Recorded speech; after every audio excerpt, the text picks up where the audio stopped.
सुंदर संस्कार की जो पहल है वो की, इसलिए उनको भी कृतज्ञ भाव से नमन। इसमें कितने बच्चे ऐसे हैं कि जो थोड़ा बहुत योग के बारे में जानते हैं, थोड़ा बहुत करते हैं कुछ? हैं? क्या क्या?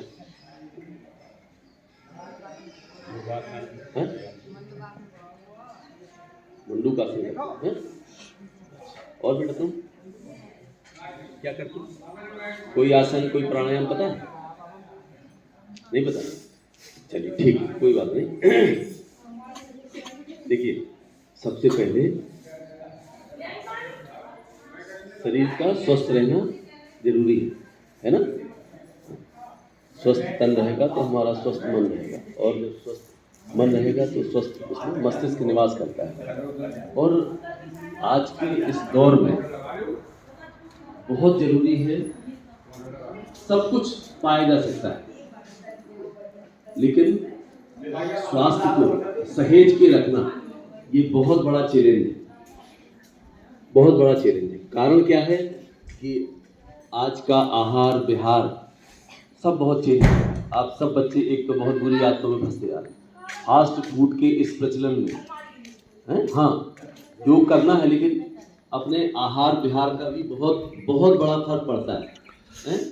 ऐसे इसमें शायद कोई एक बच्चा होगा जो क्या क्या है, मोमोज फिंगर है, कोई ऐसा जिसने टेस्ट ना लिया हो? हैं? कोई नहीं ऐसा बच्चा जिसने टेस्ट ना लिया हो। और मैं तो कहता हूं टेस्ट क्या, हफ्ते में ऐसे कितने बच्चे हैं जो 7 दिन खाते हैं? ईमानदारी कोई कुछ नहीं। हाँ, आज अभी बाद में योग के बाद आपको एक संकल्प दिलाएंगे। हाँ, आहार अगर सही है तभी फिर योग जो है घटित होगा, नहीं तो कुछ नहीं। आप व्यायाम करते रहिए, उल्टा पुल्टा खाते रहिए, बैलेंस 0/0। ठीक, इसलिए आज सबसे पहला संकल्प तो हम आहार का दिलाएंगे। ठीक, इन सब से फूड हैबिट से, ऐसी फूड हैबिट से बचना है। पिज्जा, बर्गर, मोमोज, फिंगर, आपको पता है कितने बड़े पूरा केमिकलाइजेशन है उसमें, पूरा का पूरा, और आंतों में ऐसे चिपकती है, उसकी स्किन सॉर्ट आउट नहीं हो सकती। अगर आप देखें, मैं कुछ आपको वीडियो आचार्य जी वाले में शेयर करूंगा तो वो आपको दिखाएंगे। ठीक, वो आंत में, आपकी आंत की झिल्ली में, और एक दिन मोमोज फिंगर खाने के बाद उसको 34 दिन तक, 34 डेज तक बाहर नहीं कर सकते आप। ठीक, हाँ, ऐसे आंत में परत की परत जमती है और उसको आप निकाल नहीं सकते। ठीक, हाँ, और जब पेट खराब होगा आपका तो ना तो आपकी हाइट बढ़ेगी। आपको पता है कम एज होने के बावजूद भी जो हाइट नहीं बढ़ रही बच्चों में, उसका कारण क्या है? उसका कारण है आपका आहार, आपका विहार। इसलिए नहीं आपकी हाइट बढ़ रही, इसलिए आपका स्वास्थ्य सही नहीं हो रहा। और ये जितना जो कुछ है वो सब आपकी हाइट पे फर्क पड़ता है, क्योंकि वो हार्मोन लेवल को भी डिस्टर्ब कर रहा है, बहुत बुरी तरीके से डिस्टर्ब कर रहा है। इसलिए पहला योग के बारे में कुछ बताएं, उसके पहले आहार के बारे में जरूरी है। तो पहला तो ये नहीं खाना। ठीक, कभी बहुत बहुत बहुत लगे कभी तो आप अपने घर में, ठीक है, अपनी माता जी से आग्रह करके, ठीक है, बहुत ज्यादा जरूर लगे तो कोई भी स्वादिष्ट व्यंजन बना लीजिए कभी।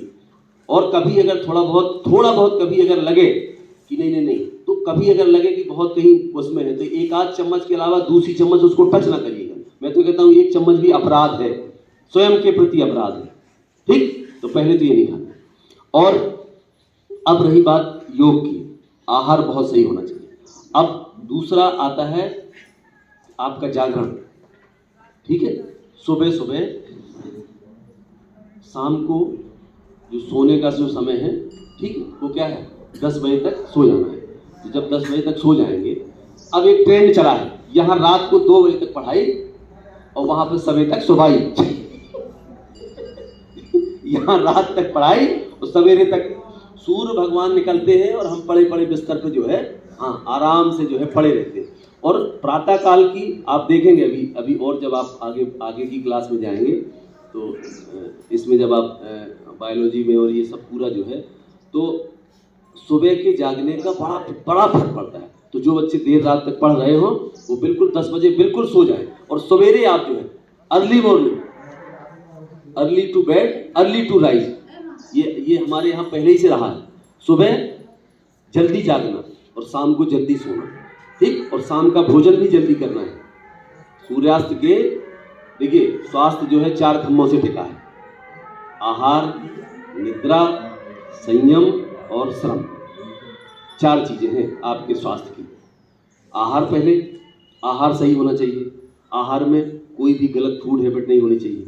और दूसरा निद्रा, निद्रा शाम को 10 बजे से, ठीक, 10 बजे रात को सो जाना है, ठीक, और सवेरे जल्दी जगना है। 6 से 7 घंटे की नींद पर्याप्त होती है, पूरा पर्याप्त होती है। बच्चे अगर थोड़ा बहुत ज़्यादा भी सोते हैं तो भी आराम से 4:30 बजे उठ सकते हैं।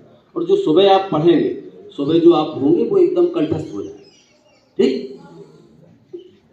आहार हो गया, निद्रा, नींद और संयम। संयम हर चीज में संयम, भोजन में संयम, जैसे कोई बहुत अच्छी थाली आ गई, पता चला खाए पड़े हैं, हाँ, इसमें संयम। वाणी में भी संयम, कभी किसी से हो सकता है तुम्हारे साथी से कोई गलती हो जाए, उसका पैर तुमको लग जाए, या गलती से कोई उससे और कोई व्यवहारिक गलती हो जाए, तो इसमें भी संयम होना चाहिए। वाणी में संयम होगा। आप पढ़ बहुत अच्छा रहे और अगर किसी से हो गई तो फिर आप क्या करेंगे? जब आप स्कूल जाएंगे तो फिर जब उसका चेहरा देखेंगे फिर क्या होगी? आपकी मनोदशा एकदम बिल्कुल एंगरनेस आ जाएगी अपने आप, ठीक। तो इसमें व्यवहार में भी संयम होना चाहिए। ये नहीं कि जो है, और किसी से अगर हो भी गई है तो उसको अपने आप से भूल जाना चाहिए और क्षमा, ठीक। हो सकता है वो जो कर रहा है व्यवहार, उसको अगले 2 दिन बाद, 4 दिन बाद उसको अपने आप समझ में आ जाएगा, वो आपको स्वीकार कर लेगा, ठीक। तो आहार हो गया, निद्रा हो गई, संयम हो गया। और श्रम, तो बच्चे श्रम ज़्यादा नहीं कर पाते या उनके पास समय नहीं रहता, तो अभी हम कुछ ऐसे स्टेप बताएंगे जिसमें आपका श्रम भी हो जाएगा। और घर में अगर अनुकूलता है ऐसी वॉकिंग की, जॉगिंग की, तो घर में करना है। अभी हम इतना बता देंगे कि आपका श्रम पर्याप्त हो जाएगा और उतना श्रम आपके जीवन के लिए पर्याप्त है। तो अब ये हो गई कुछ बातें। अब आपको बच्चों के लिए जो जरूरी है, जो कुछ योगासन, ठीक, वो बताएंगे, ठीक। आधा घंटे में ये सब बता के आप लोगों की छुट्टी करेंगे। और बस ये याद रहे कि जो बताया जाए उसको पालन करना, ठीक। फिर देखना कितना बढ़िया घटित होता है। फिर आप आचार्य जी से जाएंगे, आचार्य जी के जो नंबर मिलेंगे ना, वो नंबर भी बहुत अच्छे मिलेंगे, हाँ। और मैं तो कहता हूँ आज भाई साहब, एक इनकी जो है